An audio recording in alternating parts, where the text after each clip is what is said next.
নমস্কার, সবাইকে স্বাগত আমার স্বপ্নাখোঁজ এডুকেশন চ্যানেলে।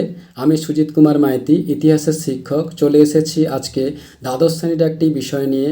আজকের বিষয় জাতিগত প্রশ্ন। ভিডিওটি ভালো লাগলে লাইক, কমেন্ট, শেয়ার ও সাবস্ক্রাইব করে রাখবেন। আর পাশের নোটিফিকেশান বোতামটি সক্রিয় করে পাশে থাকবেন, যাতে এইরকম নতুন নতুন ক্লাস ভিডিও সবার আগে আপনার কাছে পৌঁছতে পারে। শুরু করছি আজকে দ্বাদশ শ্রেণীর বিষয় জাতিগত প্রশ্ন। কি বলা হচ্ছে?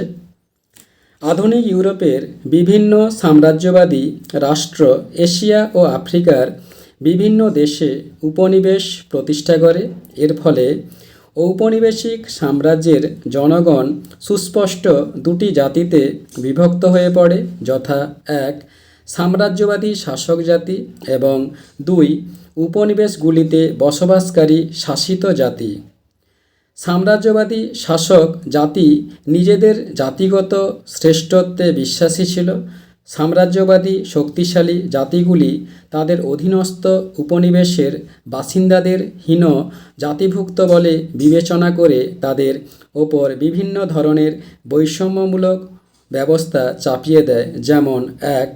জাতিগত শ্রেষ্ঠত্ব প্রচার।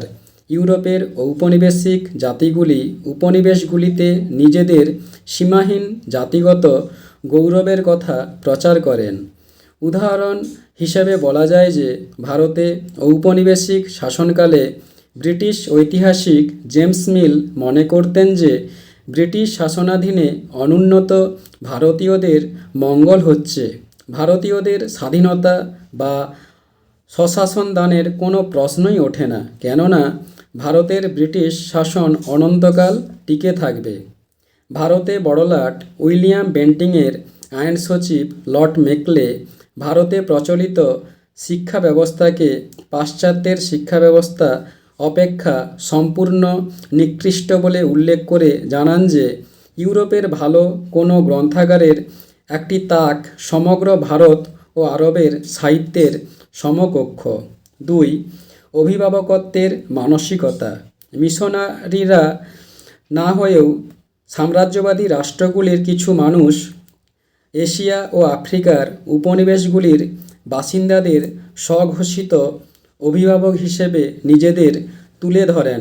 তারা উপনিবেশের পিছিয়ে পড়া মানুষদের সংস্কৃতিবান করে তোলার দায়িত্ব গ্রহণ করেন। ডেভিড টমসনের মতে এসব লোকেদের উদ্যোগ ছাড়া আফ্রিকায় ব্যাপক ও সুনিয়ন্ত্রিত ইউরোপীয় কর্তৃত্ব সম্ভব হতো না। ৩. যোগ্য জাতি শ্রেষ্ঠত্ব। ব্রিটিশ জীববিজ্ঞানী চার্লস ডারউইন তার যোগ্যতমের উদ্বর্তন তত্ত্বে বলেছেন, প্রতিকূল প্রকৃতির বিরুদ্ধে লড়াই করে শুধু যোগ্যতম প্রাণীরাই বিবর্তনের মাধ্যমে নিজেদের অস্তিত্ব টিকিয়ে রাখতে পারে।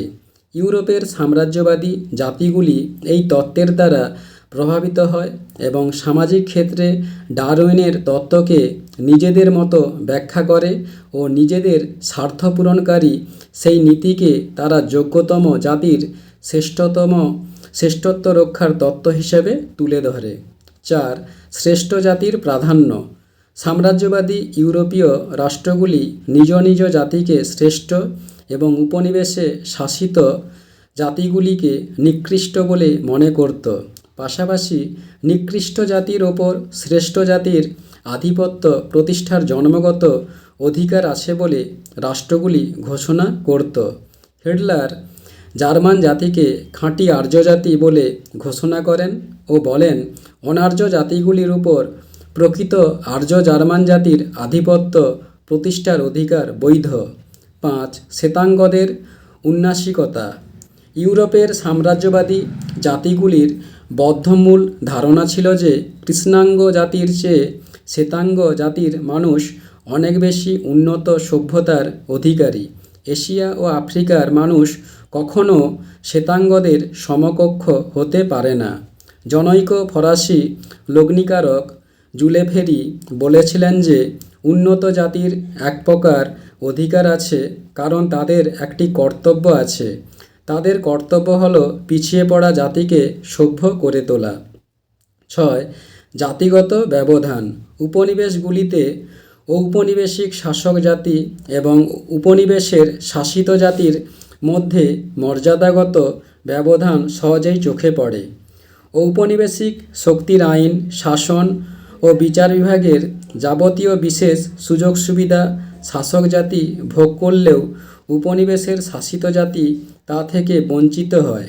শাসিত জাতি উচ্চহারে কর প্রদান করে, শাসকদের অনুকূলে কায়িক শ্রমদান করে শাসক জাতির জীবনে বাড়তি স্বাচ্ছন্দ্য এনে দিতে বাধ্য হয়। 7. সাংস্কৃতিক ঐতিহ্য প্রতিষ্ঠা। ভারতে ব্রিটিশ আইন সচিব লর্ড মেকলে প্রাচ্যের সভ্যতাকে সরাসরি দুর্নীতি, অপবিত্র ও নির্বুদ্ধিতা বলে অভিহিত করেন। লর্ড কর্নওয়ালিসও ভারতীয়দের দুর্নীতিগ্রস্ত বলে মনে করতেন। শাসক জাতি নিজেদের সাংস্কৃতিক ঐতিহ্যের শ্রেষ্ঠত্ব তুলে ধরে তা উপনিবেশের শাসিত জনসমাজে চাপিয়ে দেয়। ব্রিটিশ সরকার ভারতের সুপ্রাচীন শিক্ষা ব্যবস্থাকে অত্যন্ত নিম্নমানের বলে নিন্দা করে। এদেশে নিজেদের ইংরেজি ভাষা ও পাশ্চাত্য শিক্ষা ব্যবস্থা চালু করে। এরপর 8. বিকৃত জাতীয়তাবাদ। ঊনবিংশ শতকের শেষ এবং বিংশ শতকের প্রথমার্ধে ইউরোপের বিভিন্ন সাম্রাজ্যবাদী রাষ্ট্রে বিকৃত বা উগ্র জাতীয়তাবাদের প্রসার ঘটে। এ ধরনের রাষ্ট্রের শাসকরা নিজেদের দেশ ও জাতিকে শ্রেষ্ঠতম বলে মনে করে এশিয়া ও আফ্রিকার অনগ্রসর জাতিগুলিকে পদানত করার উদ্যোগ নেয়। ইউরোপের এক শ্রেণীর সাহিত্যিক ও সাংবাদিক এই ধরনের জাতীয়তাবাদের প্রচারক ও সমর্থকে পরিণত হয়। জার্মান ঐতিহাসিক হেনরিক ফন ট্রেটস্কি, বার্নহার্ড প্রমুখ প্রচার করেন যে জার্মানির টিউটনিক জাতি হল পৃথিবীর শ্রেষ্ঠ জাতি। ইংরেজ লেখক হোমারলি অ্যাংলো স্যাক্সন জাতির শ্রেষ্ঠত্ব প্রচার করেন। বিকৃত জাতীয়তাবাদীদের অন্যতম কাজই হল শাসিত জাতিগুলির ওপর শোষণ, নির্যাতন ও দমনপীড়ন এবং তাদের বিরুদ্ধে অপপ্রচার চালানো। 9. সংকীর্ণ জাতীয়তাবাদ। ইউরোপের ঔপনিবেশিক পুঁজিবাদী রাষ্ট্রগুলির মুষ্টিমেয় পুঁজিপতি নিজেদের লক্ষ্যে ও স্বার্থকে জাতীয় লক্ষ্য ও স্বার্থের সমার্থক বলে প্রচার করে। এরূপ জাতীয়তাবাদ সংকীর্ণ জাতীয়তাবাদ নামে পরিচিত। এরূপ পুঁজিপতিরা পরিকল্পিতভাবে সাধারণ মানুষের মধ্যে অন্ধ দেশপ্রেম ও সংকীর্ণ আত্মগৌরবের কথা প্রচার করেন।